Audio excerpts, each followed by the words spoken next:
Post 2014, when the BJP won its first parliamentary majority, was really kind of a turning point. Narendra Modi's huge election win for the BJP gives him a chance to see his vision for India through from paper to parliament ratification. Because what happened was you saw this sort of global liberal concern. Left and the right seem to be united in opposition to Indians and Hindus. It's natural for Americans who don't really have familiarity with Indians or India or Hindus to have some curiosity about who these people are, what they stand for, what they believe in, what their values are, like what their culture is like. The problem is, because of a lack of, you have people who fill the void from both sides based on their own interests. And this image was deliberately constructed to create a foil against which they can compare American identity.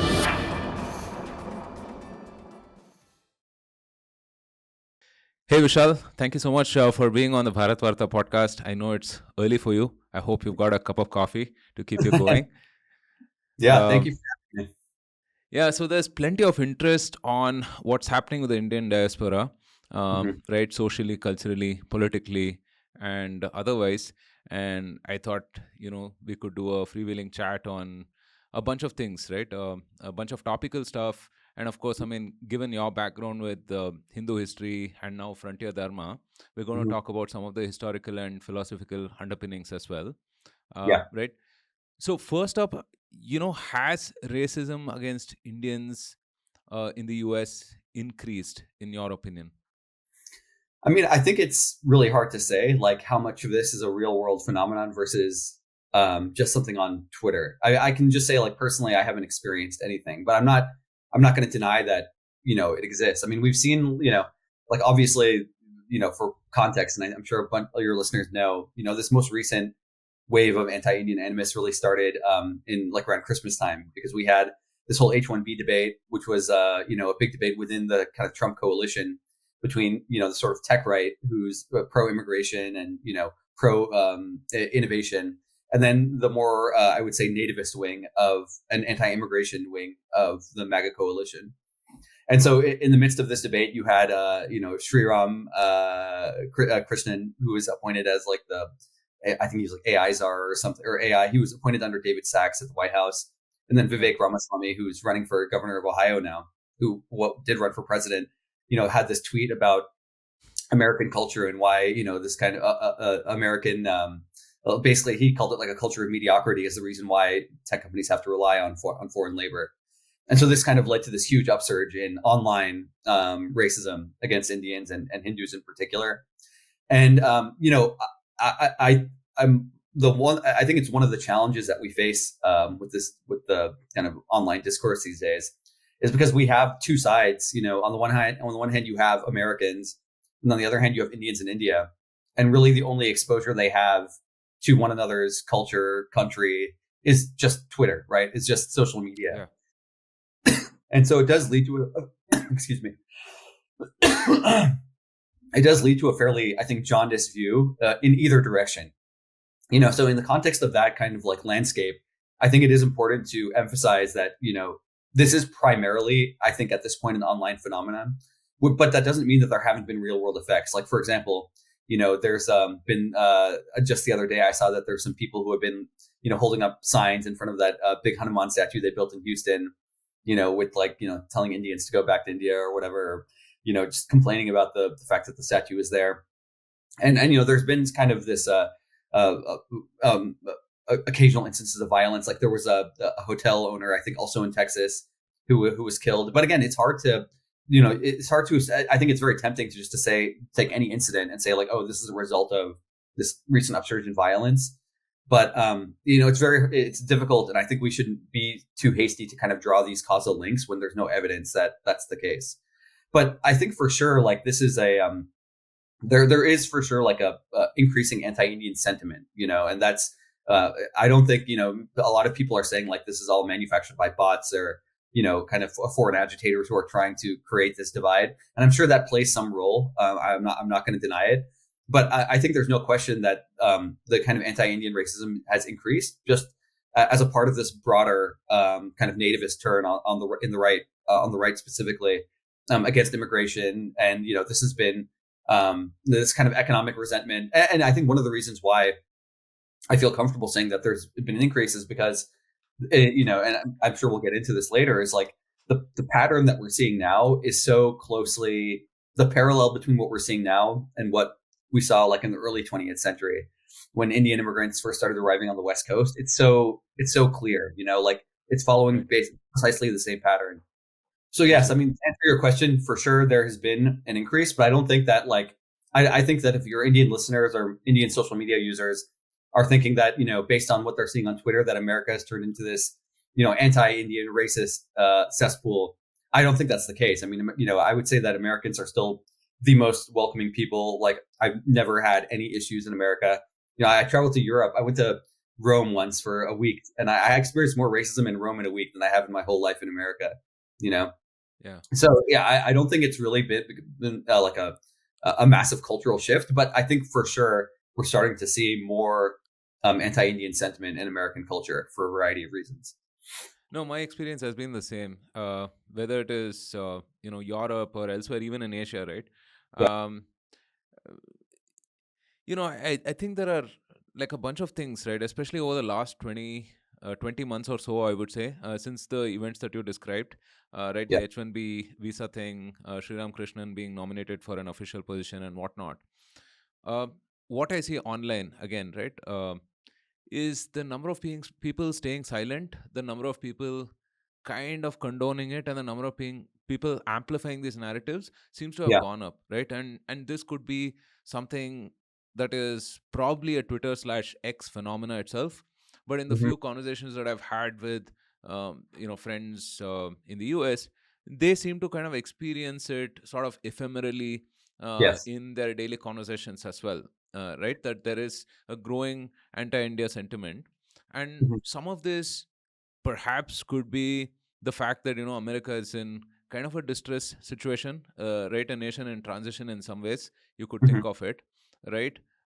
The fact that India is kind of asserting itself politically on the world stage, let's say, right? And, Yeah. and so maybe things have come to a head.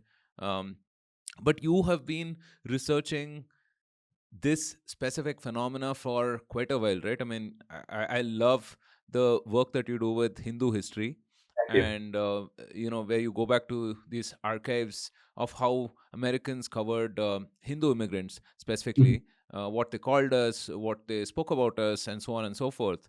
Can you talk about some of the historical underpinnings for whatever is happening at this point? Yeah, and I think that's like a point I want to highlight too, because I know that the social media rhetoric, obviously, in the past few months is, far different than anything we've seen before, just in terms of the kind of the vitriol and the nature of the prejudice. It's like very open in its anti-Indian sentiment. But I think that it would be a mistake to characterize this as purely a right wing phenomenon. I mean, the Hindu history, which I started like, I think now, like, 3 or 4 years ago, I can't remember exactly when I started it, but I was motivated to start that because I was seeing, I say this not from like a braggadocious perspective, but like I wasn't really surprised when we started seeing this because, I mean, if you've been following me for a while, I've been kind of predicting it for a few years now, because I've been seeing it. It really started from the left wing in the most recent iteration, and yeah, I talked about this in Frontier Dharma too. But I really think that like post 2014, when the BJP won its Yeah. first parliamentary majority, was really kind of a turning point, because what happened was you saw this sort of global liberal concern with the rise of the BJP in India, and this led to this sort of importation of Indian political or Indian ideological frame into American politics. And I think the rise of Modi and the BJP was sort of dovetailed into this broader liberal narrative about the rise of global far right populism. And then so what happened is you started seeing a lot more mainstream media coverage about India and Hindus and Hindu nationalism. And that's really what motivated me to start the Hindu history, because I started seeing a lot more media coverage and a lot more work out of the academic and activist sphere about, the rise of Hindu nationalism in the diaspora, the sort of rise of like casteism. We saw that in California with the SB 403, the bill that was eventually vetoed. But I started seeing a lot of these attacks on the diaspora, a kind of, behind the facade of this sort of fight against Hindu nationalism. And seeing that mainstream media coverage and realizing like there were these sort of representations about what India was like or what Hindus were like that was so at odds with, I think, the diaspora's lived experience, is really when I started thinking about, like, what is the origin of these attitudes? What is the origin of these sort of prejudices? And then what I did was I started going back into the newspaper archives, the American newspaper archives, which are like all, Library of Congress makes them all digital and freely available. And so I started going to the archives and I started looking, just searching for, references to Hindus or Hinduism or India in American media.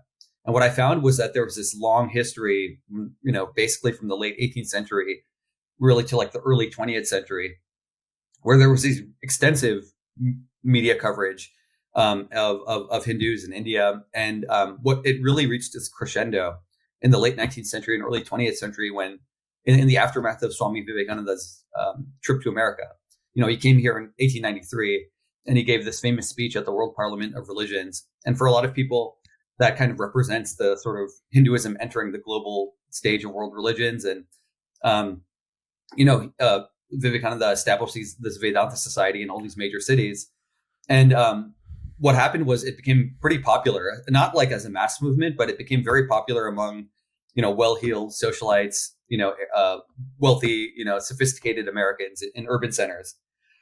And this happened contemporaneous with the sort of, massive industrialization happening in America, which led to the, basically like a small but newly visible population of Indian immigrants on the West Coast. And they were primarily, Sikh immigrants from Punjab, but at the time, like, most Americans didn't distinguish. Everyone was just a Hindu, like Hindu. If you were from India, you were a Hindu, and they spelled it Hindoo, hence Hindu history. And so what you had was this sort of mix between economic resentment about immigrants taking these jobs from white Americans, and then that kind of melded with the sort of pre-existing religious prejudice against Hindus. And you also had this sort of elite level establishment blowback against the increased popularity of Vedanta. And the rhetoric that emerged during that moment is like there's like a stark similarity to what we're seeing now. You have the sort of economic resentment, then you also have this elite resentment. I mean, just now I think Rutgers was hosting they hosted a conference about like the danger of Hindutva in America, and basically like demonizing the Hindu diaspora and any sort of like political organization or cultural organization among Hindus as ostensibly linked with this Hindu nationalist movement. So I think that there's this prejudice against Indians in America has always had these kind of two registers, right? You've always had the sort of economic nativist angle, which we're seeing now in the last few months, but there was also always this kind of elite opposition to Hindu cultural and spiritual influence in America. And I think now we're, and I would say in following 2014 in particular, we saw that kind of elite level blowback. And that's something that I had been writing about on Twitter and in Hindu history for a while now. But now we're seeing the kind of reemergence of the nativist and economic element of that prejudice as well. So, yeah, I mean, I really do see the kind of current moment we're in as not so much as a new phenomenon, but as a resurgence of like a latent tendency in American society that is coming to the forefront now for a variety of reasons. Yeah. I think a lot of similarities, as you mentioned, right? I mean, recently we had this H-1B issue where, the government was going to charge $100,000 or something. Of course, they backpedaled on that quite a bit, right? But for us sitting out of here, we were thinking, it doesn't make sense, right? I mean, you basically had a semi-porous or a completely porous border for about 4 years of Biden, and you didn't care about people taking away all of these jobs at the lower end of things, at the lower end of the chain, driving, all of these folks at the bottom of the pyramid to absolute destitution. But you somehow care about, I don't know what these white-collar jobs are that Indians are taking from here, right? I mean, they're probably displacing Asian Americans, if anything. Right. So yeah, it's kind of an interesting phenomena. I mean, it harks back to that line, right? History doesn't repeat, it rhymes. For sure. Yeah. But I want to also talk about the few videos that were circulating around that time. And you must have seen in this past week as well, the Sikh driver going and ramming his truck into, I mean, most unfortunate, right? I mean, on the freeway, and you have videos of, I don't know if it was Canada or the US, but I've seen similar where you saw bunch of, like, I don't know, one family or something, an Indian family disposing garbage in a not so nice way, Mhm. and so on and so forth, right? I mean, basically cultural assimilation, right? Mhm. So question on that, right? How effectively do you think that Indians have assimilated into the American society? Yeah. Right? And again, do you see like a trend line there? Is it getting better? Is it getting worse? Yeah, I mean, this is like a really key issue, and I think it's something that people kind of ignore because maybe it's an uncomfortable topic. I mean, I think that there's a tendency when Indians are being attacked, when any group is being attacked, they tend to kind of circle the wagons a little bit, and they focus on those attacks rather than kind of reflecting inwards. And I think that that's fine. Like, obviously, it's important to stand up for yourself and defend yourself, but it shouldn't stop you from examining your Yeah. own community and your own situation. And I'll say that this is also like I just by way of a little background on kind of Indian immigration in America, right? So, you had this sort of backlash against Indian immigrants in the early 20th century. And this eventually led to the Asian Exclusion Act, which was passed in the 20s, which essentially shut down immigration from India. And that was the case until 1965, which is when the Hart-Celler Act was passed. And that essentially replaced the national origin immigration scheme with a skill-based immigration scheme. And that kind of opened the floodgates for Indian immigrants to come back to America. And, as you know, like with the kind of the way the country caps work and the H-1B visa works, I mean, there's still like kind of a de facto country cap just because of the way the visas are allocated. But it did allow Indians again to come to America if they were, if they had certain credentials or if they were coming for a certain subset of highly skilled jobs. This is what we mean when we say that Indian immigration to America is selected in a very particular way. And it's one of the reasons, not the only reason, but it is a reason why Indian Americans are so successful as an immigrant group here. It's because they were selected for high skill, highly educated jobs. And so you had this initial wave, and this is like my parents. My parents came here in the late 80s. And so you had this an initial wave of Indian immigrants who came here from like 1965 to the 80s, early 90s. And like this was pre-liberalization in India. So this is like before India was really taking off economically, but you still had like people who were highly educated and wanted more economic opportunity elsewhere.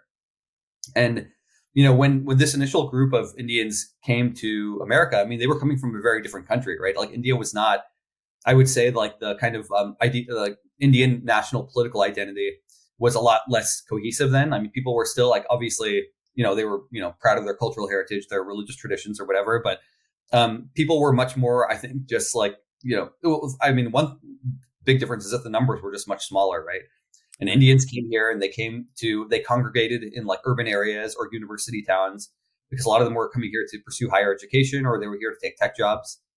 And that initial wave of immigrants, and this was true of my childhood too, is that, immigrants basically came to upper middle class neighborhoods that were very like cosmopolitan, multiracial.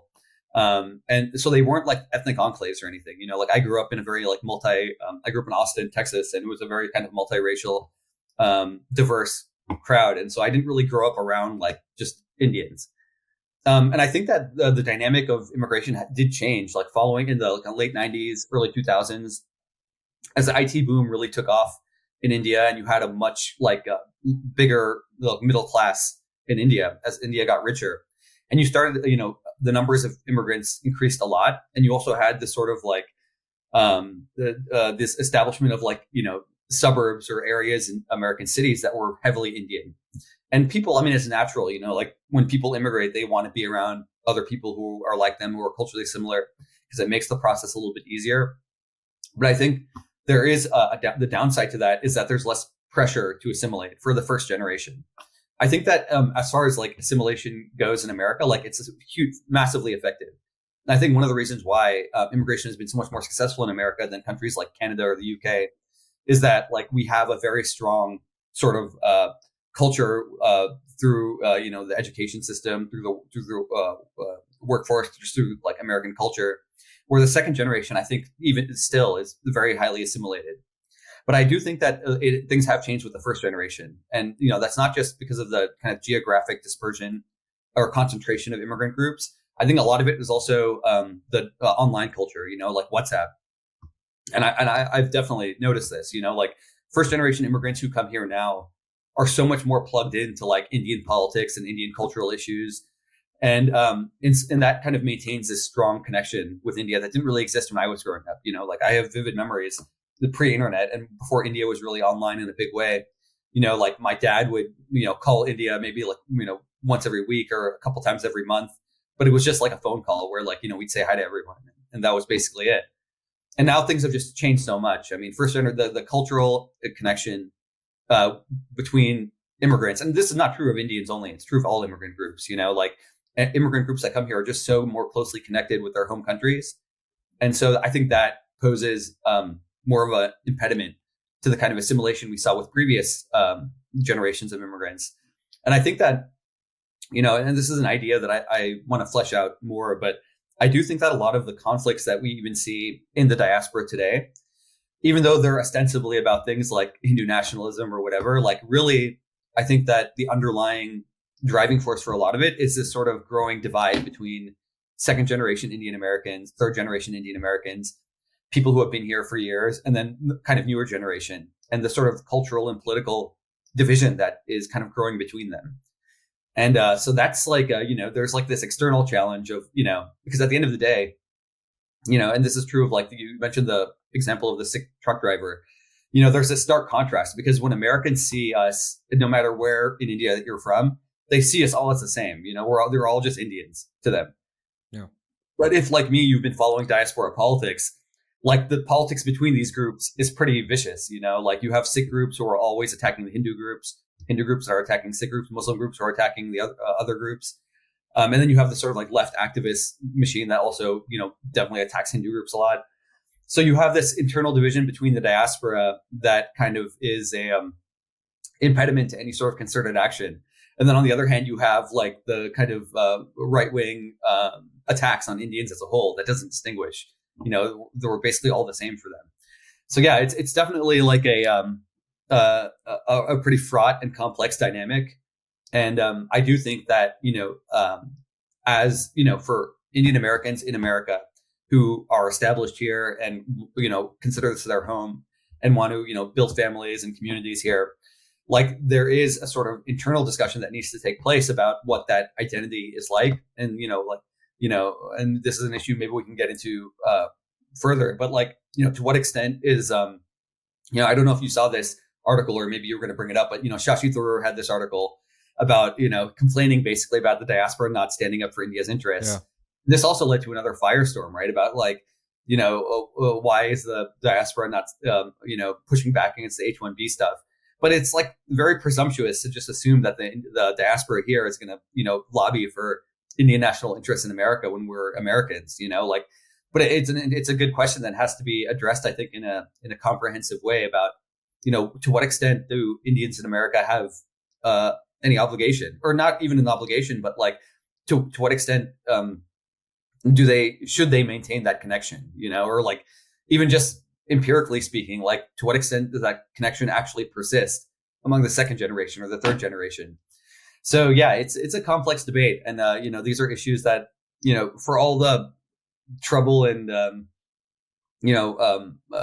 like resentment that we're seeing online right now, I'm I think an optimist by nature, and I think that the plus side, the silver lining, is that this external pressure, I think, is going to be like a forcing function for the Indian diaspora, who has had a pretty sweet few decades in America, just in terms of like achieving remarkable success. I mean, unprecedented amounts of success, like now represented in the upper echelons, not just of tech, but as we're seeing now, politics, media, academics. Like we've achieved so much, and we've enjoyed so much success in America, and I don't think we've really taken the chance to systematically discuss and really contemplate these questions. And I'm hoping that this latest round of anti-Indian animus, because it's so in your face, will be a motivation for people here to like really think about these issues in a serious way. Yeah. No, I think it's definitely a cause for introspection about identity, because, forget about Indians being amorphous, right? From an identity perspective, even Hindu is so amorphous, right? Yes. So oftentimes when people let's say compare and contrast with Jewish Yeah. ethnicity or us, why can't we be as united as the Jews in the US? Why can't we assert ourselves that way? Right? You need to have like a uniting thread, some sort of a base for you to kind of assert, right? I mean, which I think hopefully this period we will kind of resolve that, right? We will talk through it and we'll figure certain boundary conditions of what is what, right? So I'm hoping that will happen. You brought this up briefly, but it seems like an interesting phenomena. The left and the right seem to be united in opposition to let's say Indians and Hindus, right, from different perspective, right? I mean, on the right, maybe it's more of the religious missionary zeal, but on the left we see this anti-Hindutva, anti-caste, and so on and so forth, those kind of tropes, right, portraying India poorly or Hindus poorly. How do you think these two interests kind of converge around like a similar line, right? And which one do you think is more harmful? Yeah, it's a really good question. I mean, I think there's for sure. I mean, I think at the base level, like, I think it's frankly natural. So, again, like Indians been here, in substantial numbers, 50 years, let's say 1965 onwards. And, now, we see the sort of disproportionate representation in the country's elite. We have, J.D. Vance's wife, Vivek Ramaswamy, not just that, but Nikki Haley, Bobby Jindal. You can just go down the list of the number of Rokana, a number of prominent Indian Americans represented at the very highest echelons of American society. And so I do think that to an extent it's natural, right? Like it's natural for Americans who don't really have familiarity with Indians or India or Hindus to have some curiosity about who these people are, what they stand for, what they believe in, what their values are, like what their culture is like. So I think that's kind of a base level of curiosity. I think it's frankly natural. And I think the problem is, there's because of a lack of maybe, public relations work by Hindus and by Indians themselves, you have people who fill the void from both sides based on their own interests, right? So like on the left, I think you see this sort of, I think in India, you obviously have a very strong kind of ideological anti-Hindu nationalism, anti-Hindutva. That's kind of like, I would say, the entrenched kind of secular left intellectual culture. And, they see the, Hindu diaspora in America or in the West as potential allies for that ideological movement because of their success and whatever. And so I think they see that as a potential threat that they want to address, and then I think that also that dovetails with kind of a domestic ideological compulsion in the West. And, I wrote about this, and I'll try to simplify it as much as I can. But, I wrote about this in my latest Frontier Dharma essay, kind of about this phenomena of Hindu phobia. And I think I think it is, complex. I think maybe you could break it down in a few ways. I mean, I think, and this is, just my kind of what I think is happening, but I think you have a sort of immediate on the because Indian Americans and Hindu Americans in particular are so overwhelmingly left aligned, or they vote Democratic, they're on the left, they consider themselves liberal. I think that Indian Americans for years now have been very deeply embedded in like left activist networks and, whether in media, activist organizations, or even in academics. And I think that there is a sort of like question in these networks about how to deal with Hindu Americans, right? Because, I tweeted once about, there's this whole thing. I don't know how familiar Indian listeners will be with this, but there's this sort of discourse about the model minority myth, right? Like there's this people on the left love calling it the model minority myth, and they say that this paints Indian Americans as a monolith, and really there's like not such thing as a model minority. And my argument was like that's basically nonsense. Like if you look at the actual statistics, like there's no question that Indian Americans are a model minority just in terms of their educational attainment, their low divorce rates, their education levels, whatever. But I think but I think that anxiety is revealing. Because there's a sort of culture on the left where your purchase within these networks depends on you being able to sell a certain narrative of victimhood, right? Like, so I think a lot of Indians, they came into, they grew up in a culture, and I don't think they did this like maliciously, but I do think that it's just a sort of assimilation into this elite system of values, right? Where you had Indian Americans, second generation Indian Americans who grew up here, and they, tried to characterize themselves as these like victims or like POCs or, people of color as a way to advance within these institutions. And I think that there's a sort of like, backlash against that even on the left, because they're like, look, like you're the most successful immigrant group in America. Like, you've done very well here. Like, why are you characterizing yourself as a victim? And I think that there's also the sort of insecurity because so much of the leftist narrative in recent years, especially, has been this sort of like argument that America is systematically racist or a white supremacist country. And Indians are like just a testament to the fact that that's not the case, right? Like, why would Indians be so successful in America if America was systematically racist against non-whites?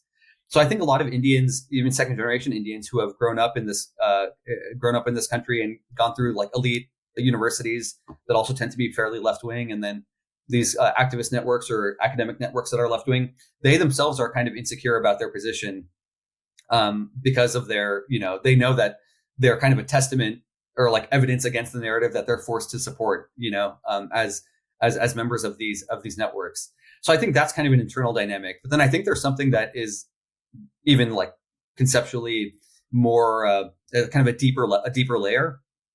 And the argument I made was, if you look at, one of the central arguments of Hindu history is that the representations of the Hindu and Hinduism in America far predates the arrival of actual Indians and Hindus in America.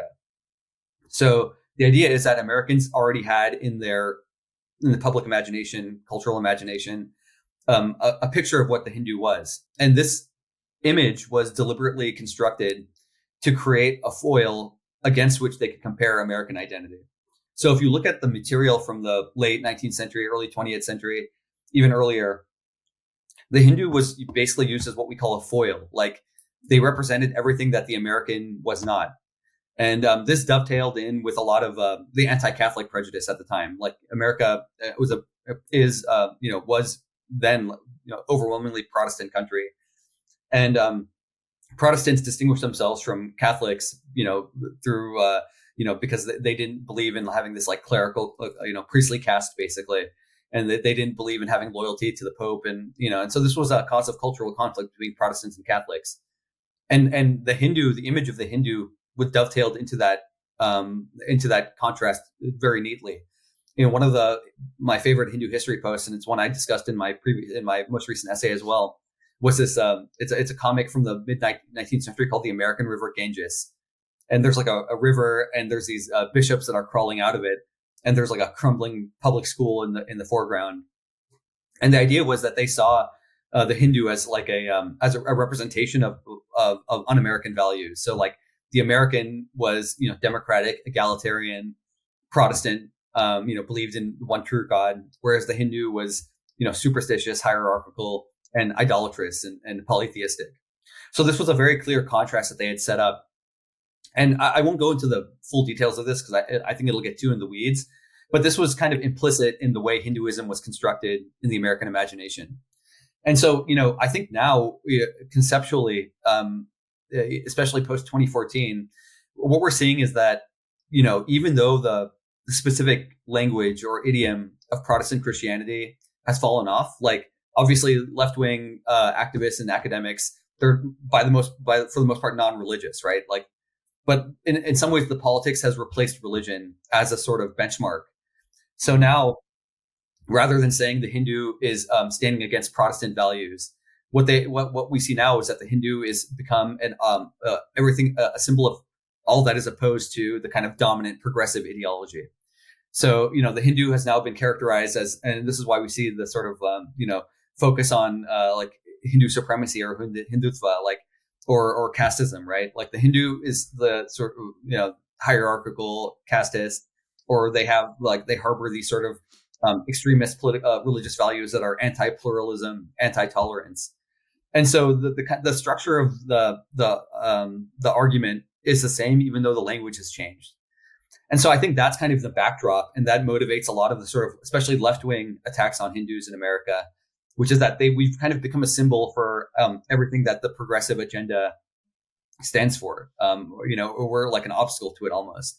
And so that's led to a lot of attacks and scrutiny from the left wing.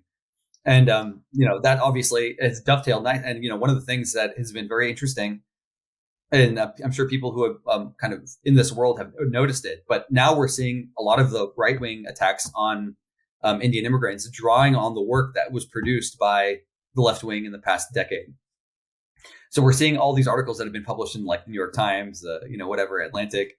Now we're seeing that resurface in a very different context.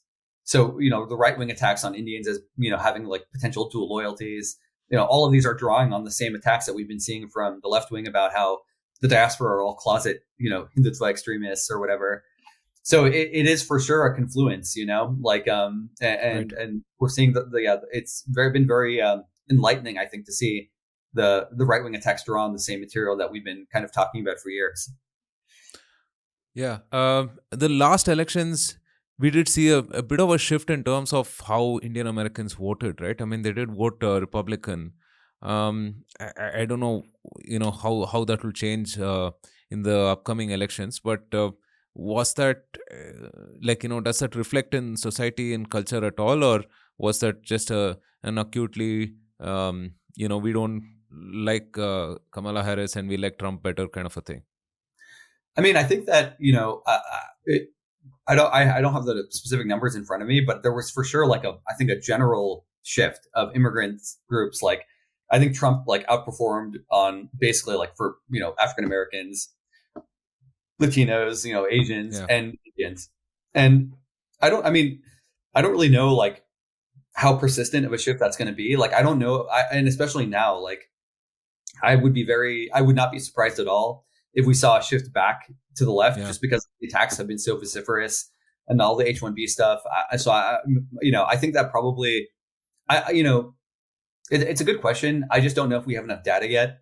There was for sure a shift, but I don't know if that's just a one-off thing where they just saw Kamala Harris as, Trump as more favorable to Indians in that particular case. But I think we'll have to see a few more election cycles to see how persistent that shift was, if it was persistent at all.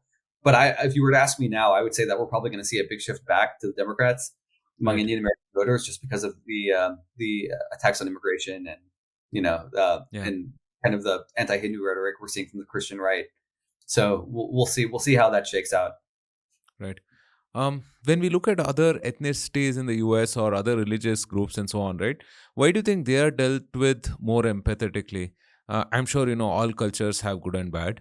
Right? All religions have good and bad. So why is something like Islamophobia such a thing? Started post 9/11, but still seems to be going pretty strong. I mean, we're coming up on almost 25 years of that phenomena, right? And why isn't Hindu phobia not a thing? Yeah. So it's a really good question, and I will say, and you mentioned this just previously about Jewish Americans, right? And I think one thing that's really important to emphasize, and I think especially Indian listeners might not be familiar with the sort of broad sweep of American history in this way, but what Indian immigrants and Hindu immigrants in particular are going through in America now is not unique. I mean, it's unique maybe in the specifics, but generally speaking, I mean, if you look at the early 20th century, what Jewish Americans went through was a lot of similarities, and not just that, but if you look at Italian immigrants, or Irish immigrants, I mean, every immigrant group that came to America has had to go through something like this. I mean, even if you look at JFK, right, John F. Kennedy, who ran for president in the 60s, when he was running for president, he had to he had to emphasize to voters that he wasn't the Catholic candidate for president, that he wasn't running on behalf of the Pope. He had to emphasize that he was an American and he was running as for American president. And Jewish Americans, the reason why Jewish Americans are such a good analog, I mean, it's I would say that people tend to overuse the analogy, But in this specific respect, it is very useful because Jewish immigrants, I mean, in the early 20th century, they achieved a remarkable amount of success. And, in universities at the time, like Ivy League universities, Jewish Americans went from living in these, very poor tenements in New York, like the garment mills and textile mills. And within a generation, their kids were like 25% of Columbia or like 20% of Harvard. And this led to a huge backlash to where like university presidents basically wanted to establish quotas to limit the amount of Jewish students in their universities. And, so I just wanted to make that point that this is kind of a recurring theme in American history. Rite of passage. Rite of passage, yeah. With regards to your specific question, I mean, yeah. So, in the aftermath of 9/11, obviously in response to the kind of anti-Muslim animus that emerged, you had this kind of Islamophobia term that became embedded in the political discourse, and is still a very powerful kind of feature of the discourse today. And it is super interesting, right? Because you see, like, Hindus have in recent years tried to popularize or have been popularizing Hindu phobia. And the biggest pushback on that has been from the left, the same left that uses Islamophobia quite liberally, right? In some cases it's used cynically for sure, but it's also has played an important role in ensuring that like anti-Muslim animus in America is checked, especially in the aftermath of 9/11 and all the events that took place after that. So it's the question of why they're treated differently. I mean, here is where I think that like Hindus themselves have to take responsibility, because I think that ultimately, there's a sort of narrative issue and a sort of knowledge production issue, and Hindus just ultimately have not done enough to communicate who they are to the broader American public. And I think that has led to a much more opportunity for cynical players who harbor anti-Hindu prejudice to come in and fill the void, right? Like if you're not able to build the media institutions or the civic institutions or or do the kind of public relations work in your communities and with public officials. And, this is happening a lot more now with like organizations like Kona and the Hindu American Foundation have done a much better job of like reaching out to local officials and like building links with other community organizations. But I think that's really it. I mean, I think it's really that like Indians have been complacent in America for decades now and haven't really and have just kind of thought like, oh, like we're doing great in this country. We're, well educated. We're getting these good jobs. Like no one's going to bother us. Just keep your head down. But that's not how it works, right? I mean, if you achieve any level of prominence in society, there's going to be people who want to tear you down and people who want to, attack you for one reason or the other. And you have to be kind of proactive about, of putting your own narrative in the public sphere. And I think that's work that is belatedly started now. But I think that's kind of the reason why historically we have been, I think, on the receiving end of a lot of these attacks. It's just because we haven't done a good enough job of putting our own narrative out there. Now, this obviously leads to a bigger question, a deeper question about, how to define that identity. Like you can't, it's very easy to say like, oh, we have to put our own narrative out there. But then doing that also requires a sort of clarity about who you are and what your values are and what kind of image that you want to project in American society. And I think, that's really, the first question that has to be addressed before you can actually engage in this public sphere in any sort of concerted and effective way. Yeah.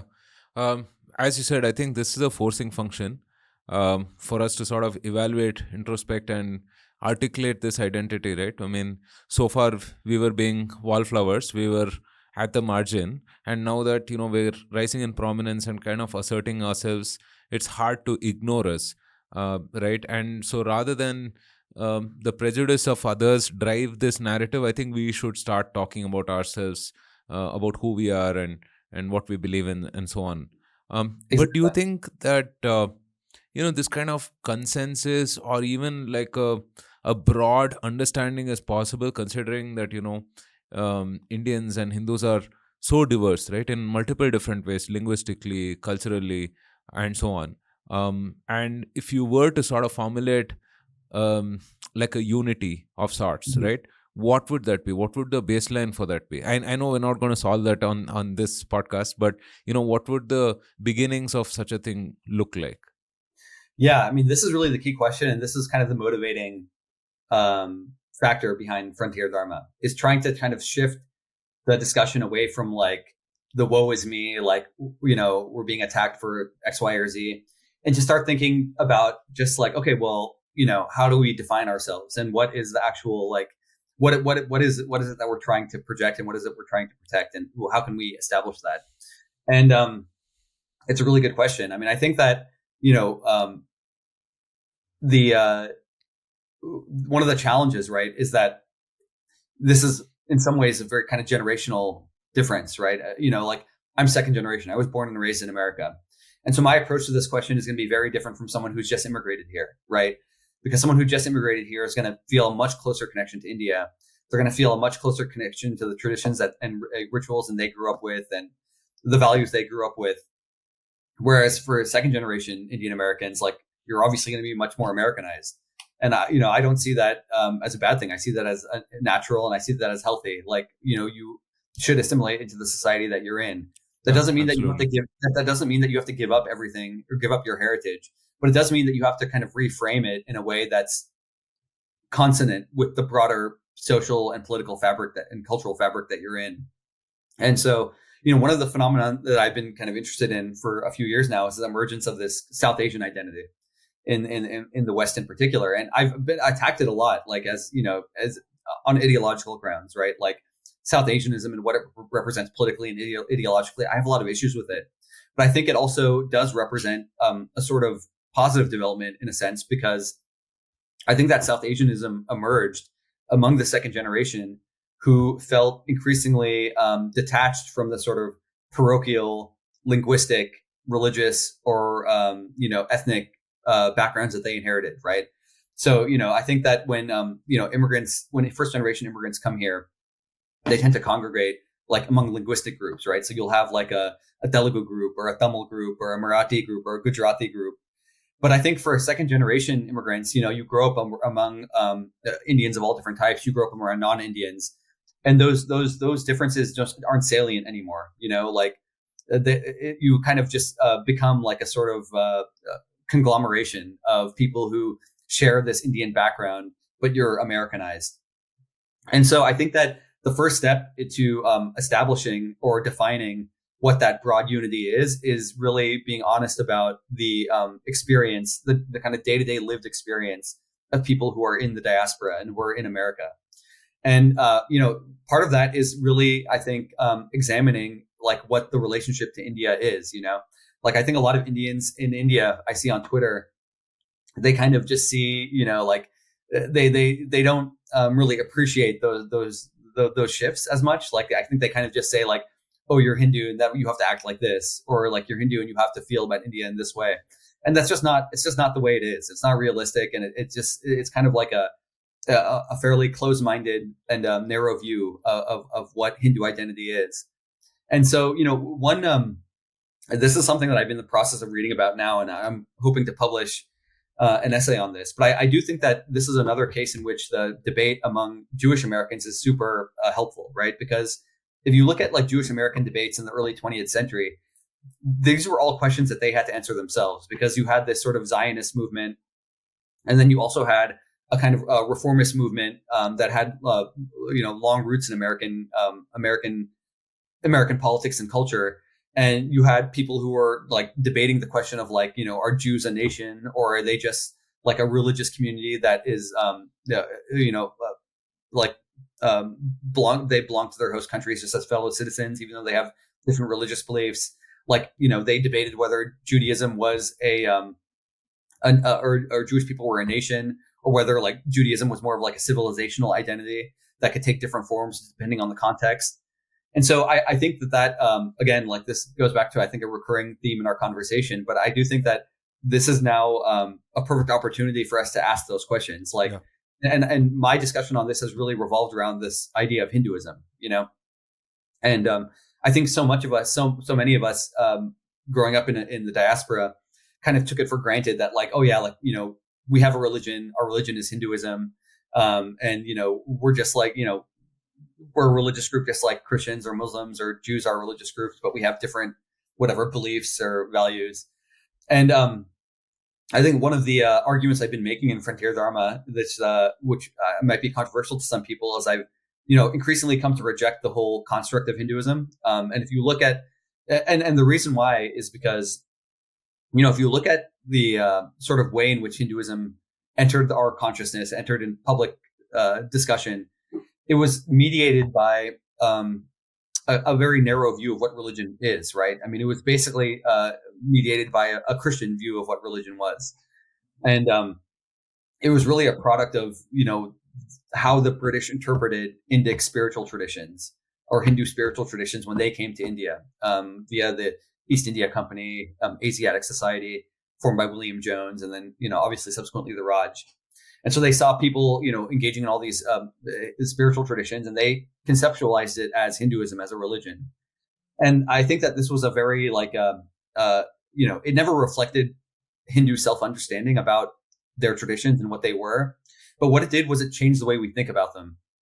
And I think that has been a huge cause of confusion for people in the diaspora, because then you start, if you identify as Hindu and you identify with as a practitioner of the religion of Hinduism, then the natural question is like, oh, well, what are the required elements of this religion? Is it just the rituals that you grew up with, the traditions that you grew up with, or is it something else? Like, what do you believe in? Like all of these questions arise because you have a pressure to engage in the public discourse around religions on equal footing, and it leads to these fairly awkward adjustments that you have to make, where you start asserting things like oh, Hindus believe X, Y, and Z, and it's like, wait, really? Do they? Like, have you talked to any? Like, go ask a Hindu what they believe, or what their philosophical views are, and you'll likely find very different answers from different people. Like, we saw this with Vivek Ramaswamy. This is just recently. Yeah. He led to this huge debate because he was at this Turning Point USA thing, and some kid basically asked him, like, how can you be president if you're like a polytheist, and you have religious beliefs that are very different from kind of the Christian beliefs that are so central to American politics and culture. And Vivek basically said that that he was a monotheist, and he characterizes Hinduism in a way that was very resonant with kind of the you could say Judeo-Christian values, right? He said that I love he brought up this point of the Trinity, which is the same argument that Ram Mohan Roy made against the Baptists, in the late 19th century. But I think what we're seeing, leaving the details aside, I think what we see with Vivek is interesting, because what he's trying to do is he's trying to articulate like a Hindu idea of Hinduism, a conception of Hindu identity that is kind of consistent with American cultural values. And you can disagree with the specifics, but I mean, I think it's a very important reflection of the specific pressure that immigrants in America are subject to, because you're caught between the sort of these twin poles of some, maybe you want to call it like authenticity or like fidelity to your traditions, and then also like a need to fit into the civic culture. And I think that any discussion about like what that broad level unity is going to be in the diaspora has to acknowledge those pressures in a real way, and not just dismiss them as like, oh, you're just like Christianizing your religion. I mean, that's, in Vivek's case, certainly a fair accusation, but the underlying pressures that he's under are a reality, and it's something that we all face, and it's something that we have to deal with in an honest way. So yeah, I mean, I know you asked me like what my vision would be, and I frankly, I don't think I really have one, but I do think that I know I think what I hope to do through Frontier Dharma is to at least ask the right questions and have people start having like more productive conversations about what that would look like. Like if we reject Hinduism as a religion and we accept Hindu as a civilizational identity, as a sort of like we're inheritors of a shared philosophical and spiritual tradition that can take many different forms depending on your specific context, then I think that is one promising kind of angle to take, because then you can look at someone like, in America we have like the transcendentalists, right? Like Thoreau and Emerson. Like we have this long tradition of kind of dharmic thought in the American context. And, and that we can really build on that, I think. And Vivekananda too. I mean, if you look at the way Vivekananda was talked about Vedanta and Hindu thought in America, I mean, he too, you could accuse him of, Christianizing, but really what they were trying to do is they were trying to reach the audience they had, and they were trying to reach people at the level that they were at. And that's ultimately like an approach that I think that Indians and Hindus have to take. Like, we have to be more extroverted in that way, and not just kind of be so bound to tradition and bound to a particular cultural stream or bound to even India, and start thinking about Hindu civilization and Hindu values in a more expansive way, And so, yeah, that's kind of at least what I see as a path forward. Maybe not an answer, but at least a roadmap. No, that's certainly interesting. I think it's such a hard choice, right, between rejecting a framework and then, negotiating and compromising with it. Right, because if you reject the framework, then you run into this problem of just revisiting everything, right, from an epistemology perspective. And it's been tried, obviously. I think the person that I relate to most on this front is Rajiv Malhotra ji, right? And he's been at it for almost 30 plus years now. His book Being Different, I think, is seminal on this front, right? I mean, like, absolutely fantastic articulation of what a framework could look like for us, right? And doing the whole compare and contrast as such. But it's just so hard, right? Because people are reacting to whatever you're saying based on their understanding of things. And how many times do we really, revisit the fundamentals of that understanding, right? I mean, the architectures of that, because it's always built on an edifice, For sure. right? And you have to kind of meet them at some point at let's say a halfway mark. But then again, figuring out what are those non-negotiables from our end, right? Yes, It's just such a hard thing to do. But I agree with you. I think we should start a conversation on that for sure, right? To at least, like, maybe we won't get to a Nicene Creed sort of tenet, but at least the beginnings of it. Yeah, For sure. yeah, it's just such a hard problem, man. And yeah, it is for sure. But I mean, I think that, one of the things that I have, because when I started trying to answer these questions for myself, and I felt very lost. And then, I just keep coming back to, the late 18th, all the way up to the early 20th centuries. I mean, I think there's just so many during this period, following the colonial encounter, all the way up basically to like the early 20th century. I mean, the number of interesting thinkers that India produced who thought about these issues in a serious way. I mean, I know Ram Mohan Roy gets a lot of brickbats from especially the Hindu right these days as being like a crypto-Christian or whatever. But I think that we really have to appreciate what the Brahmo Samaj was trying to do, right? Or even like, it's not, we don't even have to, it's not limited to him. I mean, if you look at like Vivekananda, Aurobindo, Dayananda Saraswati and the Arya Samaj, even the Sikhs, right? Like, even if you look at like the Singh Sabha, all of these groups were basically responding to the same questions that we're thinking about now, which is that they were confronted with this whole new civilization, this whole new way of thinking, this whole new way of looking at the world. And they were very ambitious. They were global in their thinking, at least at this stage. At the early stage, if you read the writings of these thinkers, I mean, they were like, definitely, the nascent nationalist spirit was there, and that was very important to them. But in terms of their spiritual outlook, they were always thinking about Hindu spirituality in a global way, and thinking about how like these ideas could meld with Western materialism in a way that could make civilization better off. Not just India, but global civilization. Yeah. And so, whenever, I think it's very easy to get overwhelmed, but then I think you can always go back to these thinkers and look at how they thought about these issues and see that, like, okay, these are questions that we've been trying to answer for a long time. And, I think this is kind of a digression, but I think in one way I've come to see that the sort of nationalism is a two-edged sword in this way, because, I think that the nationalist tendency early on in Indian history, or in like in modern Indian history, was such an important impetus for a lot of the most fruitful intellectual work, right? And like Vivekananda, Aurobindo, Rammohn Roy, they really the confronting the British and colonial ideas, it forced them to kind of expand their aperture, as it were, or expand their scope, and to start thinking about themselves as part of this bigger Hindu community or this Hindu civilization. And I think that was a very healthy development. But now I think you can see this, and this is reflected in the diaspora as well.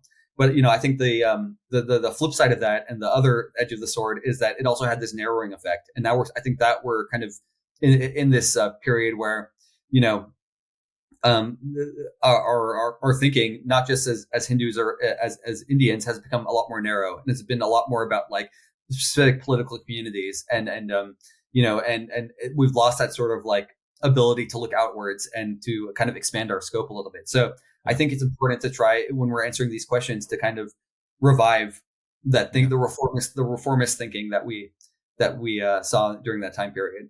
Yeah, I think the other thing also is that India as such is a relatively younger nation, right? I mean, 70 plus years is maybe like 3 to 4 generations, give or take, right? And we have struggled to articulate our position as a nation itself and assert ourselves as a nation for the 70 years, that I think the civilization aspect of it has been a bit of a back burner, in some sense.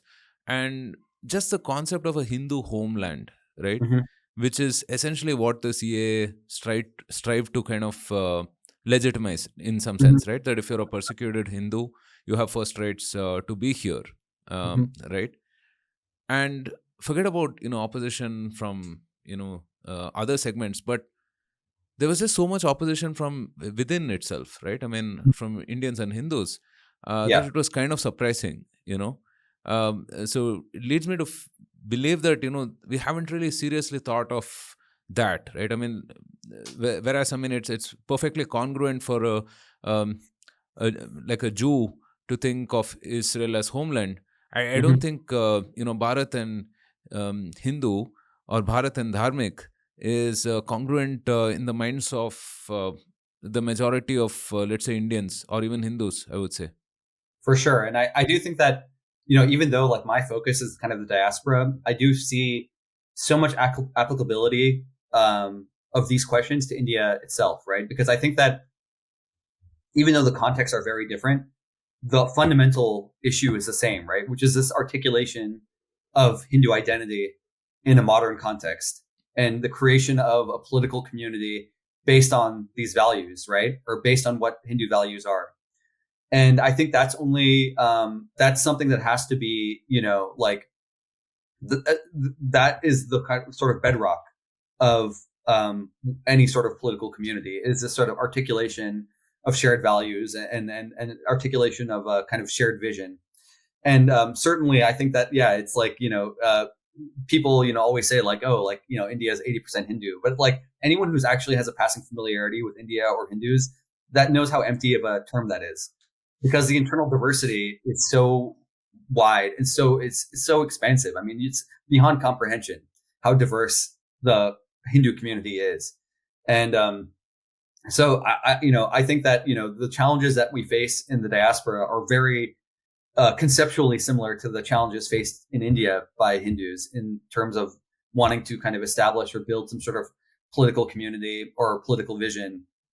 But, obviously the way we get there is different just because of the contexts are so different. And on the question of the and this is one area where, I don't know, like, I think that this is, because I think there's a lot of, I see especially Hindus in India kind of look at Israel and they look at like Zionism as such a, as something that should be emulated, right? As like where India is like this Hindu homeland.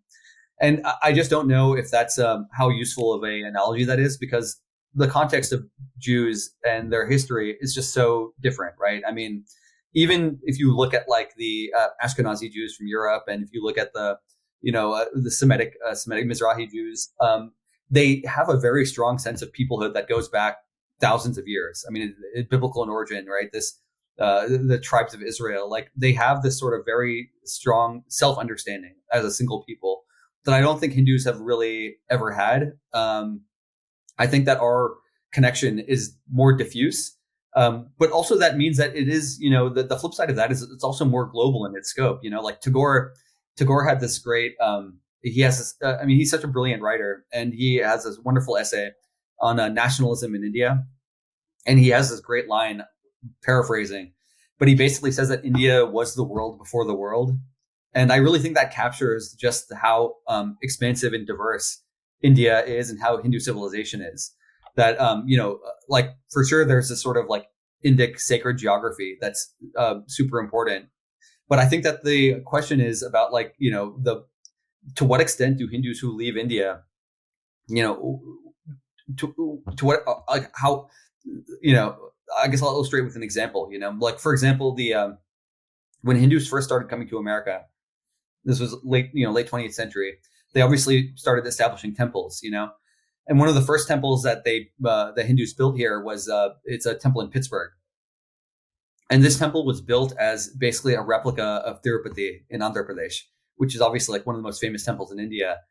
But, it's an interesting question because, if you look at the story of the Temple of Tirupati, right, there's like a whole kind of mythology about it, about how, I don't remember the exact story, but basically like the hills of Tirumala are like the idea is that the cosmic serpent basically laid down there and he formed these hills, and Vishnu is like resting on the serpent. And that's what Tirupati is, right? That's what it represents.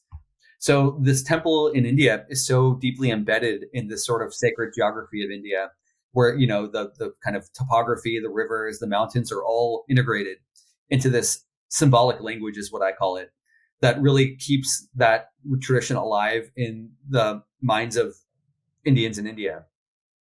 But when you build a replica of that temple in America, like there's kind of a strange, like, how can you maintain that sacred geography by just transplanting a temple from India that's so embedded in a particular tradition, particular language, and just put it in like the hills of Pittsburgh? Like it doesn't translate, and I think it was a natural thing for immigrants who came here just to rebuild what they knew. But for their kids and, for their kids' kids, like they're going to be so distant from those ideas and so distant from that symbolic language. So, I think that, it's a natural for first generation immigrants to preserve a very particular cultural stream of Hinduism that they grew up with, or of Hindu tradition.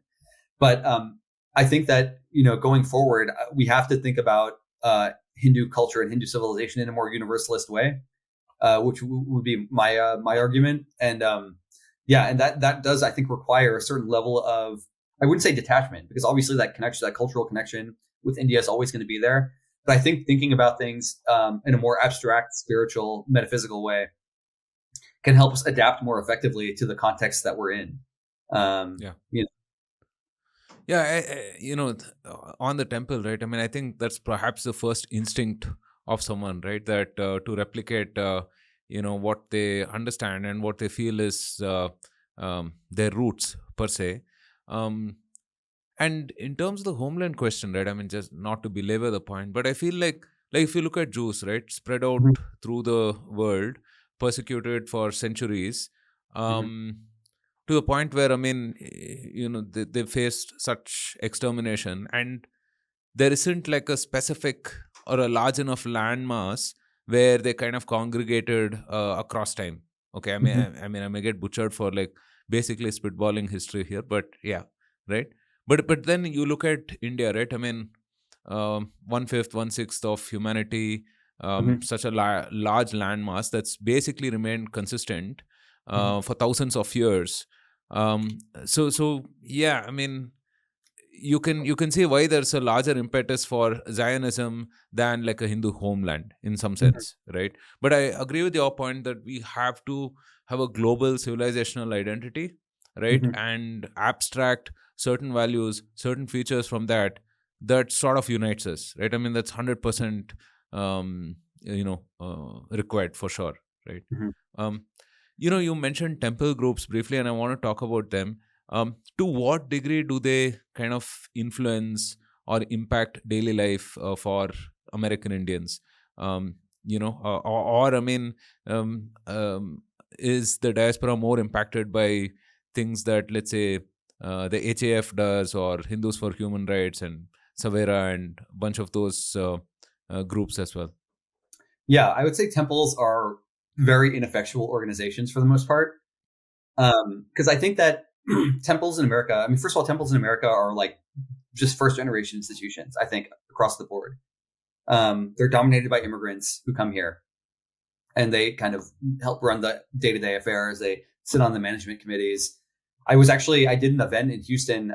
There's a big Meenakshi temple in Houston, and it's also built like, I think it's kind of like, I don't know what temple it's based on. I don't know if it's the Mother Eye temple, but it's a very beautiful temple actually in Houston. It's very old.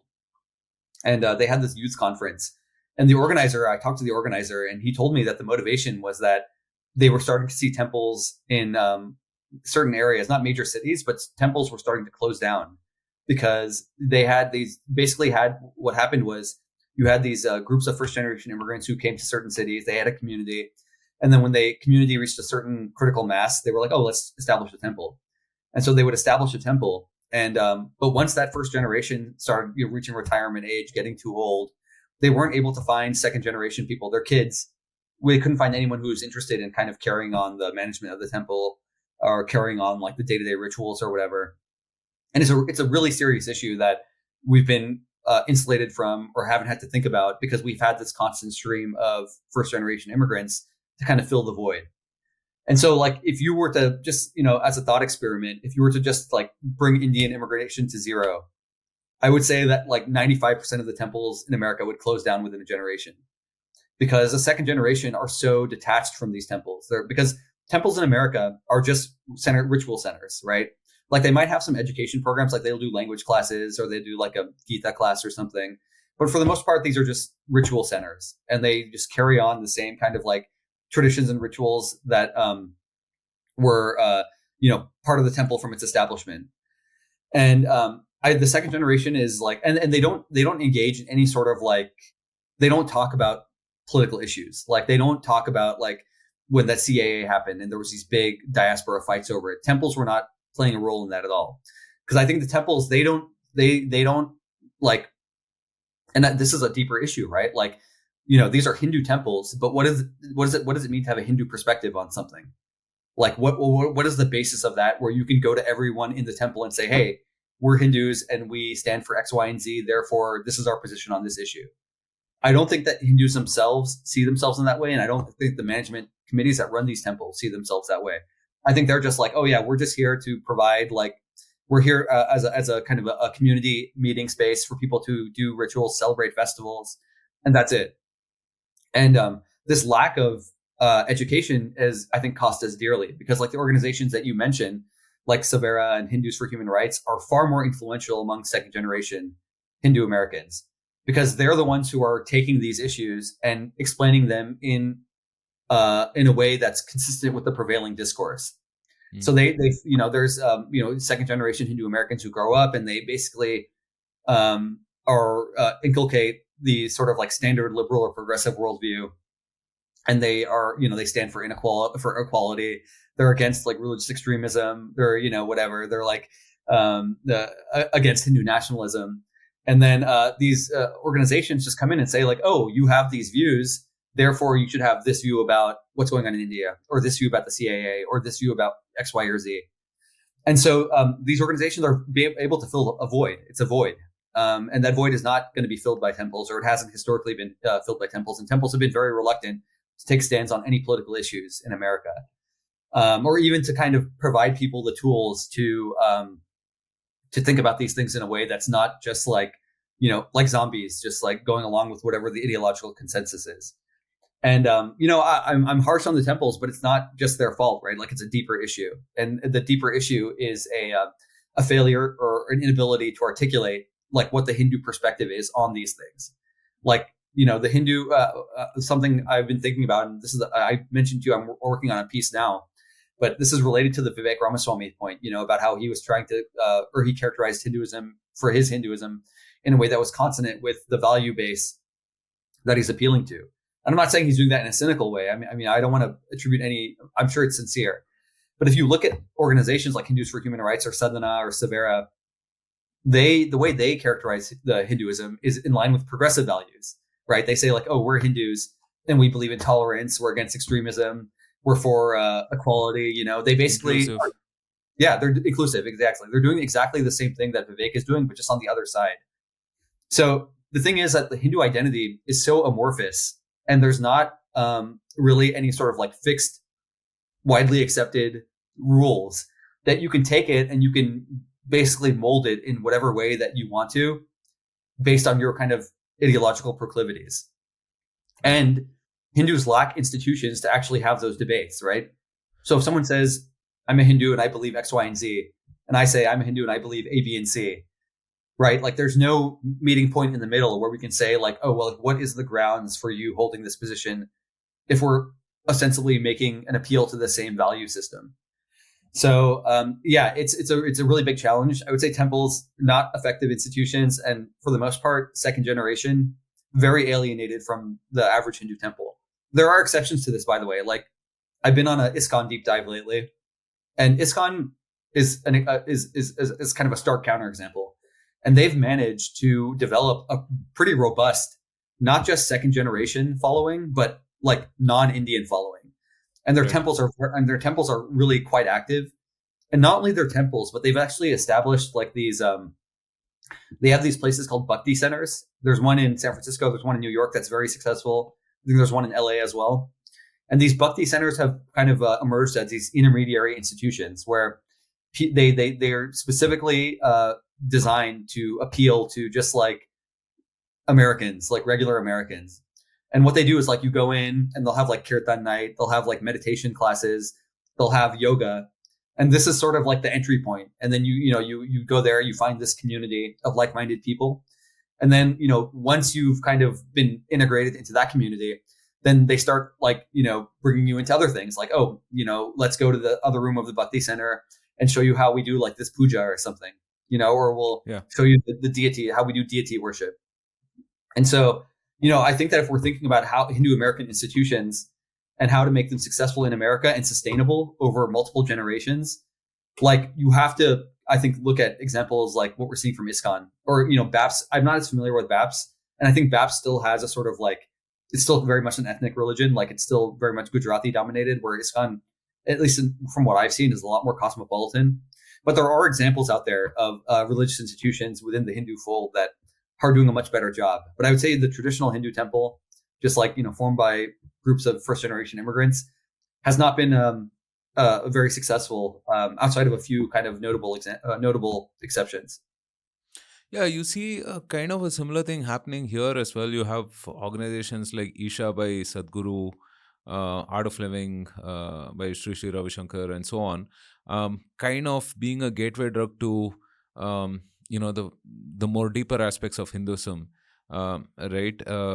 So again, similar. If you look at Isha, you do your inner engineering program. It's yoga, meditation, and so on and so forth.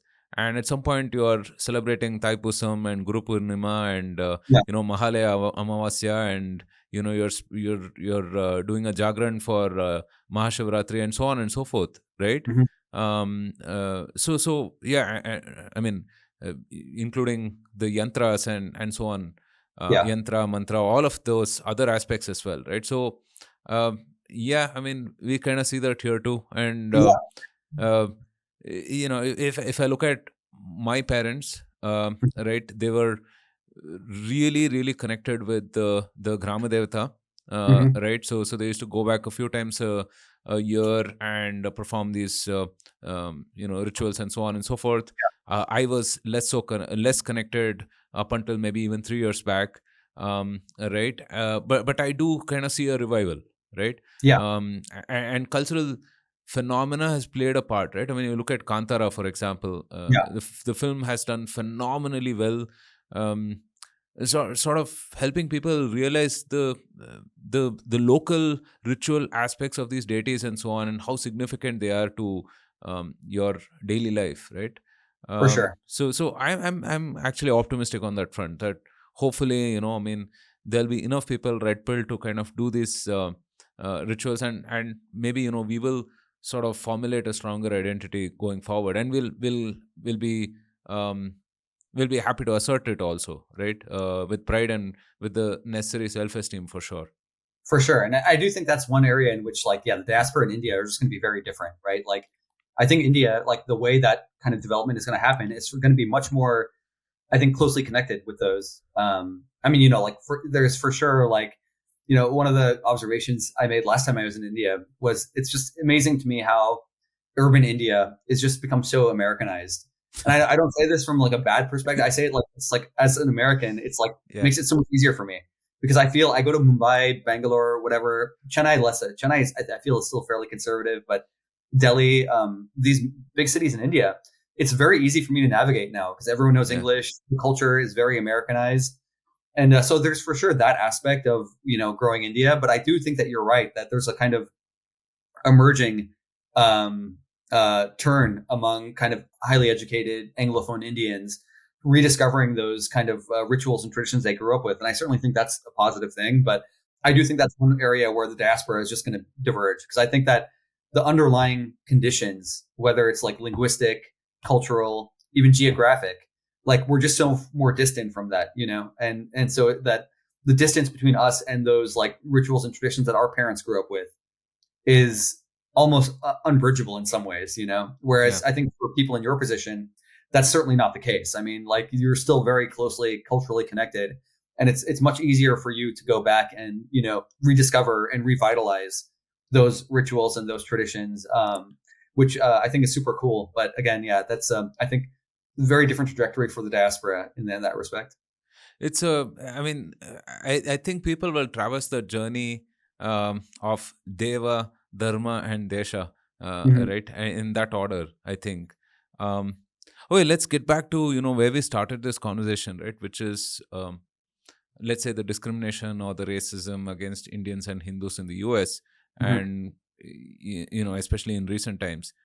Um, how do you think we should separate, like, victimhood from genuine cases of discrimination, and also the impetus for assimilation, right? I mean, the thrust for assimilation, all these three different strands, right? And what do you think Indians can do to sort of combat this, more tactically speaking? Yeah. So I think, I would encourage everyone to read the essay I just wrote. It's called "On the Meaning and Limits of Hinduphobia Discourse in the Diaspora on Frontier Dharma." And I think that the kind of Hinduphobia discourse and the term is super important as an entry point. Like, I think it's really important for Indians and Hindus and I think Hinduphobia is it's powerful because what it does is it gets people to start scrutinizing the representations of Hinduism that they see around them. And I think that's a really important first step. Like, you need people to take what the information that they're receiving and scrutinize it, right, from an objective, like, independent perspective. But I'm very wary of kind of turning that into like an exclusive rallying cry, because I think there's a price to it. Like, if you just become obsessive over like pointing out Hinduphobia everywhere you see it and just like using it as a rhetorical weapon, it psychologically does something to you that I think is bad. And what it does is Yeah. it deprives you of your agency, because if you start looking at the world from a perspective of a victim, and you start looking at all the Hinduphobia you see and saying like, oh, like, why is no one treating us the right way? Why are people attacking us? You lose sight of your ability to change things, right? And so for me, like, it is a very important conceptual entry point, but it can't be an end in and of itself. Like, once you kind of understand the conceptual arena, and once you understand the kind of nature of the discourse and the challenges that you face, I think you have to kind of shift your mindset to like, okay, well, what can we do to fix this, Yeah. rather than just like calling people out. And the other thing is, like, at the end of the day, like, no one is going to feel sorry for us. Like, I Yeah. tell people, I said this at the event in Houston too, because I was speaking to like youth, and a lot of them were asking about, like, because they're so online, right? And so they see all the racism and they're really affected by it. And what I told them is like, look, you know that it exists, but know also that no one is going to feel sorry for you. Like, you belong to the most successful, highly educated minority group in America. Like, no one is going to hear your complaints about Hinduphobia and be like, oh, these poor Indians in America, they're going through Yeah. so much. It's like, people are suffering in the country. People are suffering in the world. People have much more severe problems than we do. They can't feed their families. They can't, hold a job or whatever. Like, we're very blessed. And so I think you have to kind of think about it from a strategic perspective and understand that you're not going to get any pity or sympathy from anyone. So I think we have to not allow ourselves to get sunk into this sort of like victim complex. But I think, what was the last part of your question? Oh, in terms of assimilation. Yeah, like I do think that, first of all, I think assimilation is inevitable. Like it just happens. I don't think it's something you can fight. I think a sort of tendency to, or like if the thought process is like, oh, like we should retreat into our own little enclaves and just like have our little traditions, like, maintained in a sort of like formaldehyde. I just don't agree with that. I think that not only is it not realistic, but I think it's like, I just find it, uninspiring. Like, I think really what we need is the confidence to go out into the world and say like, and this is the perspective I take, right? Like, I'm very grateful to live in America. I'm very grateful for the sort of, what do you call it? Like, I don't know the right way to articulate it, but the sort of basis for American values, right? Like, I think that, this sort of emphasis on individualism, on like enterprise, on risk taking, like these are hugely important values that I think will, that can have a positive impact on Hindus and even on India, right? Like, one of the problems with India, I think, and in the Indian elite in particular, is they seem to always absorb the worst parts from America and not the best parts. Yeah. So they take on the wokeism and like the identity politics and all this bullshit. But what they don't take is like the emphasis on individualism, on enterprise, on risk taking, on really making your own way and thinking independently. Like, these are very important parts of American culture. And I'm very grateful that I was exposed to those values early on and have, and I'm trying to maintain them, as I go through life. So for me, assimilation, really what it means is like, look,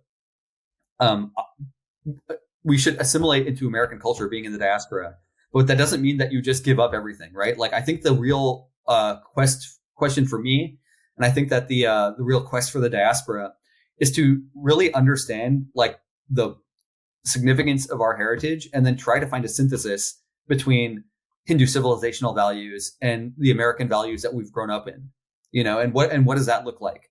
And I think if you look at, the kind of South Asianism, that it's one answer to the question, but in my mind, it's not a satisfactory one, because what South Asianism has really turned into is it's turned into like, just like kind of textbook leftism or progressivism with like, Indian sprinkling on top. Like, you celebrate the festivals, you do Holi, whatever, but it lacks the kind of philosophical substance of the tradition. Yeah. So I think what it requires is a more concerted attempt to build that synthesis and to take ideas on both sides seriously and try to really, assimilate them in a proper way. One of the thinkers that was really influential for me early on, and still to this day, is K.C. Bhattacharya. And he was an Indian philosopher, and he delivered this wonderful lecture called Swaraj and Ideas. And you can go look it up. I would really highly recommend that everyone go read this essay. You can find it for free online. I think he delivered it at Oxford in like the 1920s, 1928 maybe. And he talks about how, the sort of Indian assimilation of modern ideas has been very superficial. And he says that it's led to the situation where we're left with like an unthinking, he says like it's a progressivism imitative of the West or an unthinking conservatism. And I think in a lot of ways that still captures the kind of nature of the Indian intellectual response to modernity. On the one hand, you have people who are just like, they just parrot whatever they hear from the Western elite in New York and London, and they don't really think about it in a critical way. And then on the other hand, you have a reaction where people are just like the kind of traditionalist response, which is just like, accept everything as Indian because it's Indian, and accept everything as like Hindu tradition because it's tradition. You don't question it. You don't think about it. It's just like, this is tradition. You have to protect it. And I find both of those responses equally repugnant and equally, nonsensical. So I think we have to take these ideas both from the West and from Hindu civilization seriously, and try to formulate a vision of how we want to find a synthesis between them going forward. And that's true just not in the diaspora, but that's true in India too. I mean, the kind of Westernization of India is inevitable, right? I mean, because modernity is itself like a Western vehicle, like it's a vehicle for Westernization. Like India is a parliamentary democracy and a increasingly capitalist economy.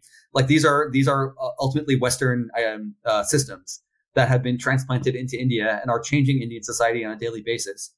And I think you're going to see some comments on on that No, specific point from the trads. I'm happy to, because I think a lot of trads I see are very naive about the fact that they think they can make India this political and economic superpower, powered by capitalism and whatever, and parliamentary democracy, but that somehow they can keep religion in this little like enclave that's totally not affected by the values that come from that from those systems, right? Like ultimately, culture is going to be driven by politics and economy. And so you have to think seriously about the ideas that underpin those systems and how they're going to impact your worldview when it comes to spirituality and religion. And maybe that's more apparent in the diaspora just because we grew up in that system. But it's going to be true in India as well. So, yeah, I think that, when it comes to assimilation, I certainly think that anyone who's a citizen of any country, like you have to assimilate into the culture, but that doesn't mean you have to.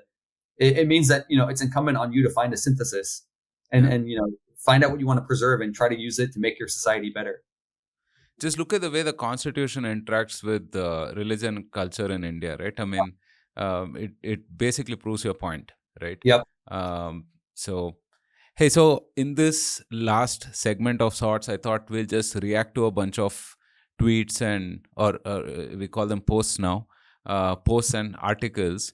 Right, just want to get your quick thoughts on that. Sure. Okay. So this was kind of an interesting tweet, and then following interactions of this guy Nalin Haley, who is Nikki Haley's son. He's half Indian, and basically he's QTing a Vivek Ramaswamy tweet where Vivek talks about what is it to be an American, and he talks about a few values, right? I mean, philosophies, values, and so on and so forth. And as you see, Nalin says, wrong. America is not an idea. Otherwise, Liberia, which has a similar constitution, would be like the US. Also, the makeup isn't working for you. I mean, we'll ignore that last bit. But I mean, what do you think of this? I mean, I always, this is such a weird, like, this whole discourse about like American idea versus a nation, I always find very strange. Like, it is both. Like, I don't like this. I think the implication, someone from Haley here, is that, when you say America's a nation, that means that it has some sort of like racial foundation. I guess that's his implication. And it's just, I just don't think that's true. I mean, it's very clear that, like, if you look at American history, if you look at the founders, even, they envisioned America as a place that was based on certain core values or core liberal values that could apply to people of any religions. I mean, Thomas Jefferson even like specifically references Hindus in some of his writings, and Muslims and people of other religions. And so, I mean, with respect to this particular debate, I'm firmly on Vivek's side here, which is that, like, yeah, I mean, well, I also say, practically speaking, I mean, this is like the argument you're seeing from Haley here is kind of like a last gasp. I mean, America, there's no going back. I mean, like, what makes America great is its ability to take in the best and brightest from all over the world and assimilate them into a society that stands for a particular set of values, and you can say that maybe like in recent decades or recent years, maybe we've lost sight of some of those values. And I certainly think there's a case for like a kind of a rejuvenation of those American values. But, I think that this whole thing is kind of the Nalin Haley, I think, is maybe this is like an expression of some insecurity that he has on his own end. But yeah. No, he is kind of double down, right? I mean, if you look at his timeline, it's all about him doing American activities like, sporting a six pack and, I don't know, playing ball, I suppose. I mean, there's no better example of Vivek's argument than Nalin Haley's own family, right? Like Sikh grandparent immigrants who came to South Carolina or something, like, and assimilated into America. Their daughter was a successful governor, and presidential candidate. Like, that to me is the proof of concept. I mean, that's it. Like, no. No. All right. I mean, as I said, he's continued to kind of double down, right? On immigration and so on and so forth. We spoke about this briefly. Wait, let me just share the right one. So here we have Vivek Ramaswamy. I think this perhaps cost him a bunch of political capital, actually, right? Yes. Yeah. Um, It was not a well-timed tweet, yeah, not certainly even, not well timed. even if he was Um, making a reasonable point. Yeah. So he basically starts by saying the reason top tech companies often hire foreign born and first generation engineers over, to quote, native Americans isn't because of an innate American IQ deficit, which is a lazy and wrong explanation. The key part of it comes down to the C word, which is culture. Tough questions demand tough answers. And if we're really serious about fixing the problem, we have to confront the truth, which is our American culture has venerated mediocrity over excellence. And he kind of goes on to um, amplify this and sort of explain in a bunch of different ways how that is the case, right? I mean, just from simple choices in everyday life to what we aspire to, what Americans aspire to at this point of time, right? So, um, yeah, I think a logical point one would say, right? Perhaps mistimed, as you say. But what do you think about this? I mean, I think there's something to be said about that. I do think there's a you know, and this is like, I know, I mean, obviously he got more backlash from the right, but it's also like, if you look at, even in California, like there's been a very liberal, left state. There's been this big pushback against like accelerated programs in schools and like gifted classes. This and I do think that there is a sort of like, and I would say that's probably a more like convincing evidence of like culture of mediocrity for me. This idea of like, that in like upholding high academic standards or expecting kids to like, study hard and try to get into like, more accelerated programs is somehow like an affront to notions of equality. And you see that there's been a big fight in California for years. There's it's a big controversy in New York now because Mamdani, who's probably going to become mayor, has spoken publicly about getting rid of these magnet schools in New York that have been like tremendous engines of economic growth and economic advancement for poor immigrant families in New York. And so I do think that there's something to what Vivek said, but I don't know if this is really the best example of it. I mean, I think culturally, like, America is not like an Asian country. Like, you're just not going to have like a culture here where people are just like grinding, studying for exams constantly. And I think that's okay. Like, I think that, a lot of what's best about America does come from a sort of like more enterprising and risk-taking culture, which a lot of the East Asian cultures that he's probably using as a model just don't have. And I think that innovation and that ability to create new things is really, America's competitive advantage. Not to say that we can't like, make schools more competitive or improve public education, but yeah, I thought this was probably a big political misstep from him to tweet this out, and maybe not the best examples either. He was basically being an Indian boomer, basically. Yeah. This is something that I don't know, my dad or my brother would say, basically. Exactly. This is Vivek realizing that he's become his own dad. Yeah. So this is Dinesh D'Souza. I think for those who may not know him, he's conservative / evangelical right. First generation American, I think. He probably moved to the US. And he is quote tweeting this tweet by one of these random handles that's basically said, "You're Indian, you made nothing, you are nothing," and so on and so forth. And Dinesh is basically ruining the fact that, he's never encountered anything of this sort in about 40 years of being in the US. And he is heartbroken, forlorn that, the right is talking in this language to him, who is, very well ingratiated, far beyond assimilated, and so on and so forth. Do you think that this is sort of the norm that will happen? I think so, for sure. I mean, I don't know. Like, this account looks like probably, I don't know if it's a bot or something or if it's real, but I do think that there is a sort of like, I've seen Indians across the political spectrum. I mean, I see Harmeet Dillon, is that her name? Yeah, that's right. Who's a California lawyer who's now part of the Trump administration. She co-signed what Dinesh said, I think, in that thread. And so I think for sure that, there's going to be, I hope, a kind of, growing realization among Indians on all sides of the political spectrum, and also of all ideological and political stripes. That like this is an issue that we all have a stake in addressing and coming to terms with in a way that is kind of transcends the political differences. Poor Dinesh, I thought when I saw that, remember that scene in Lagan where the Ram Singh gets slapped by Captain Russell and then he starts cheering for the villagers. That's the scene I thought of when I saw that tweet from Dinesh. But this was Dinesh, right? Not a long while before that. Right. I think this tweet by someone called Megan Basham also kind of went viral, right? It contrasts a couple of images. It shows a church on one side and a Ganapati procession on the other, and it says, "You are biblically allowed to oppose immigration policies that change your country's culture from this to this." Basically, from the church to the Ganapati procession.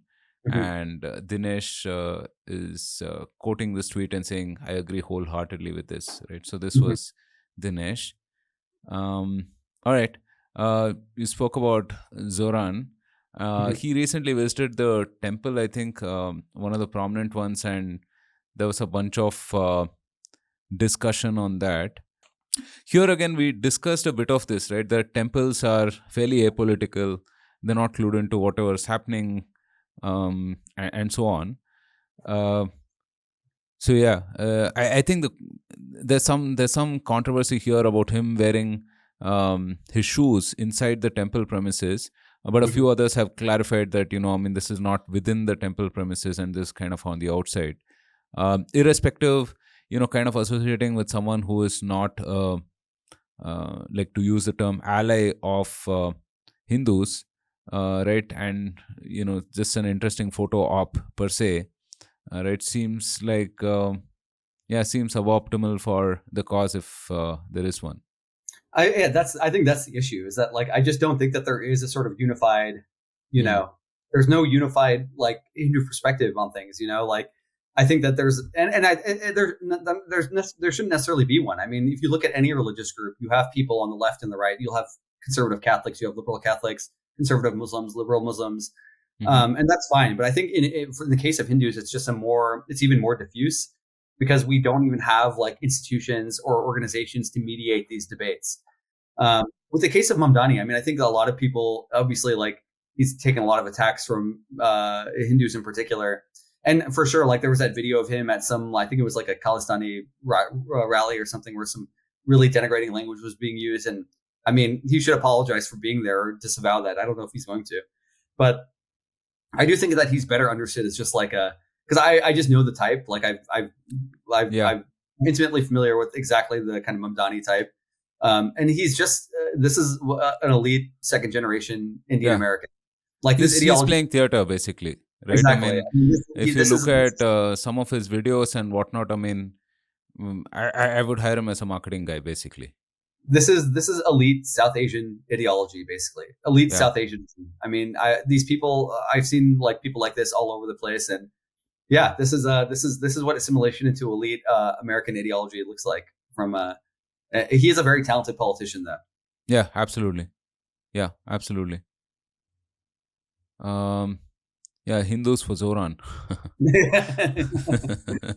I think that's Hindus for Human Rights. They're the behind that organization. Okay.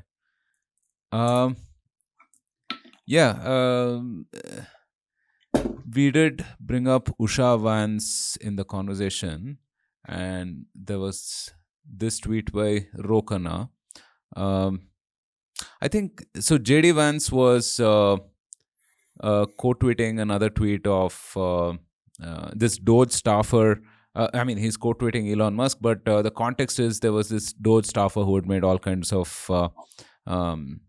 inappropriate / racist remarks, and JD Vance was sort of brushing it aside, saying that, look, I mean, this is just a young person doing foolish things and he deserves another chance and so on.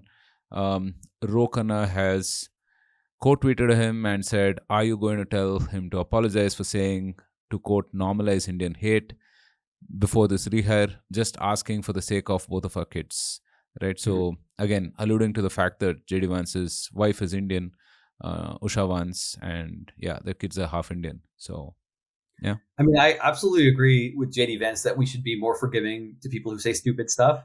But I also am totally, I think it's kind of really reflects poorly on him that he hasn't just said something. Like, he's clearly very online. He sees Yeah. all of this stuff. He's married to an Indian woman. He has half Indian kids. Like, it is, I think, speaks very poorly of him that he hasn't just said, like, hey, like, you guys should tone this down. This is not right. Like, but he has political calculations on his mind, and he doesn't want to upset his coalition of in advance of his, I guess, eventual presidential run. But I think it really reflects poorly on JD Vance that he hasn't stood up strongly against it. Yeah, speaking of talented politicians, I think JD Vance is absolutely a talented guy, right? I mean, from opposing to Trump and then running as his vice president, again, amazing. And he has this knack of just being able to keep quiet at strategic points, right? I mean, Yeah. yeah.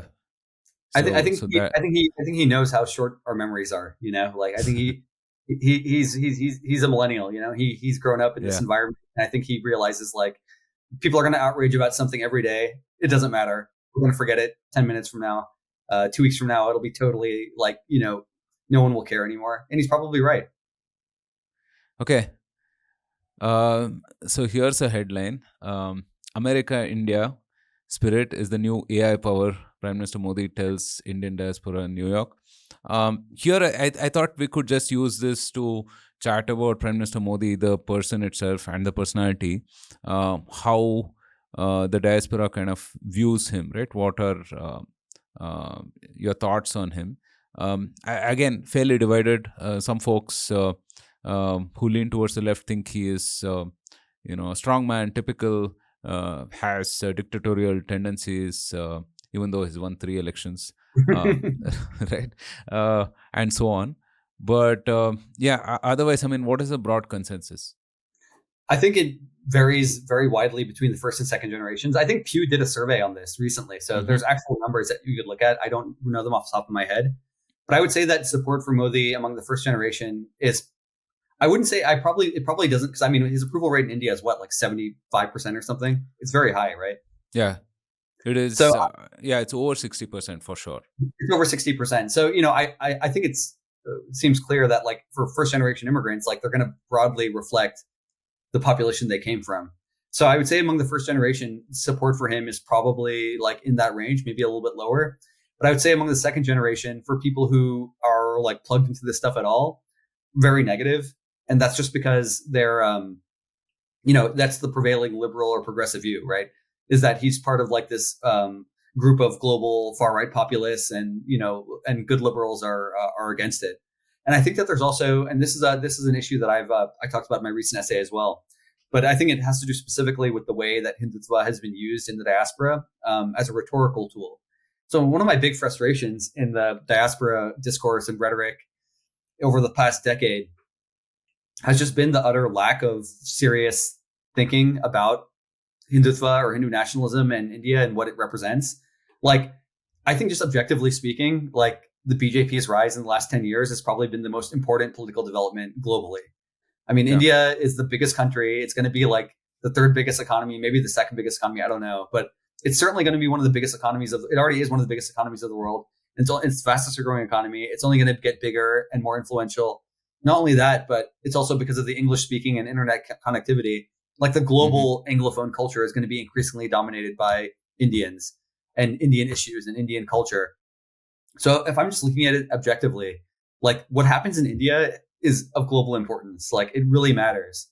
And yet, I think that there's so few, if any, like, serious, quote unquote, serious thinkers in the Anglophone, not India, but like, in Anglophone media and intellectual culture, so few people who are willing to actually seriously think about like what Modi represents, what the BJP represents, what it really, what it tells us about like Indian politics and how things are changing. Everything has just been subjected to this incredibly reductive analysis where it's like, oh, you hate Trump? Modi is like the Trump of India, or like Hindus are like the white people of India, and like it's like it's just such a simplistic and reductive analysis that I think is really, it really stopped people or prevented people from gaining any sort of understanding of India as a culture, as a country, as a political culture. And yeah, I think a lot of that just has to do with the sort of what I call Hindutva derangement on the left here. A lot of that is driven by India-based intellectuals or Indian intellectuals who are working in the West, where it's just become like this thing where like even if you like anything that can be like, there's so much fear, I think, among people who write on India and academics that if you say anything that's even remotely positive about India or Hindus, then you're immediately coded as a Hindu nationalist. And then you were basically like shunted out from respectable institutions. So there's like there's a sort of tendency you see where you have to constantly reinforce the sort of like orthodox negative view. And if you don't, then like, you're putting your own career at risk. So, I think it's a big problem. It's a huge impediment to any sort of understanding. And I'm not, to be clear, like, I'm not saying that like the criticism is all unfounded or something, and that you should have like a very rosy picture be in favor of it. But I'm saying that like, Indian voters have elected this guy 3 times. And if you accept these elections are legitimate, which they are, then like, that's clearly telling you something important and we should think about it. And but it's not really like people. It's a very what do you call it? Reductive and simplistic perspective that we have here. Absolutely. I mean, it's extremely lazy discourse, right? So there you see the numbers on the screen. I think Pew Research, it's incredible. I think these are the highest for any world leader at the moment, right? I mean, it's something like 79%. Right, including a 55%, which is very favorable, right? I mean, that's 79%. That's crazy. Yeah, that's crazy, right? And it's been pretty much in that range, right? So you had 88% the previous year. The year before that was 81, and then 87 and 78. So it's been hovering around the 80+% mark, right? This is of course India today, and it's lower here, but even here around 60 to 70%, let's say, right? Mm-hmm. I mean, just for pure intellectual curiosity, I mean, it begs investigating, to figure, hey, I mean, what the hell is happening, but if you just like throw like a lazy moniker on this and reduce it to whatever that is, right, rise of fascism or some nonsense like that, you're not going to be able to make any progress in terms of truly understanding what's happening, right? Exactly. I really liked the tweet you shared about Aziz Ansari. On how his family found community in the South. By the way, Theo Von is one of my favorite comics. I just absolutely love him. He's like a modern Mark Twain. I love that guy. He's just too good. I mean, did you catch that joke about he said Brahman Luther King or something of that sort? I mean, he just it's crazy. He's so quick. I mean, for sure. Yeah, so we'll link to it in the description. He's just amazing. I think I mean, that's a great way. Yeah. Sorry. Yeah, go on, please. By way of background, Aziz, who's like an Indian American comic, his parents, I think, came to South Carolina like in the 80s, like rural South Carolina. Dad was a doctor. And it's a very beautiful story about how they just found like a, community there. Non-Indians, obviously. They were the only Indians there, I think. And I just felt it was important to share that because I think that people get a very jaundiced view of American culture and American people if they just are focused on social media. But I think that what the story that Aziz told, like if you talk to most Indian immigrants who have been here for decades, they all have stories like this, because this is far more accurate reflection of what the American people are like than what you see on Twitter. And it's important to keep that in mind. No, absolutely. I mean, I think this is a great way to end the conversation as well, right? I mean, I highly encourage everyone to go check out this segment of the Theo Von podcast. I mean, we'll link to it as well. This was awesome. I mean, it was America, in my experience as well, right? I mean, it's truly the least racist country of the of the world in some sense, right? I mean, I have been to multiple other places, and for the level of immigration that they have, I think it's still a pretty damn great place, right? And it's a great. It's an optimistic note to end this conversation on. For sure. Thank you, Vishal. I mean, the idea was to like investigate some of this stuff that's happening, a little more closely, figure out what the precedent is, and where things are moving. And I think we certainly did that. Hopefully, I mean, we can do a follow up sometime soon. Thank you so much for spending your Sunday morning with us. Thanks for having me, man. I really enjoyed it, and it's always great to talk to you. And I'm happy to do another one anytime. I hope Indian listeners found this helpful. And please do follow me on Substack, Twitter, all that stuff. Oh yeah. Do you want to plug Frontier Dharma? I mean, just explain. I mean, you've referenced it a few different times. I mean, do you want to talk about quickly, what that is, and where people can find you as well? Yeah, so I have two. So I'm on Twitter and Instagram. Twitter is VJG Tweets, also Hindu History. That's Hindu with 2 O's. But I also have these 2 Substacks. So I have one for Hindu history, which is my kind of archival historical research, and then Frontier Dharma, which is my like more forward thinking. It's basically taking a lot of the research I've done for Hindu history and trying to use it to establish a pathway for like defining Hindu identity in the diaspora going forward. And that's where I talk about a lot more like contemporary issues. And so that's frontierdharma.substack.com. The other one is Hindu history, same thing. Please do read and follow. Awesome. Yeah, highly recommend both of those. I've been a follower of Hindu history for a while now, and I've read a couple of your Substacks also. So fantastic. Thank you, Vishal. Thank you so much. Thank you, Roshan.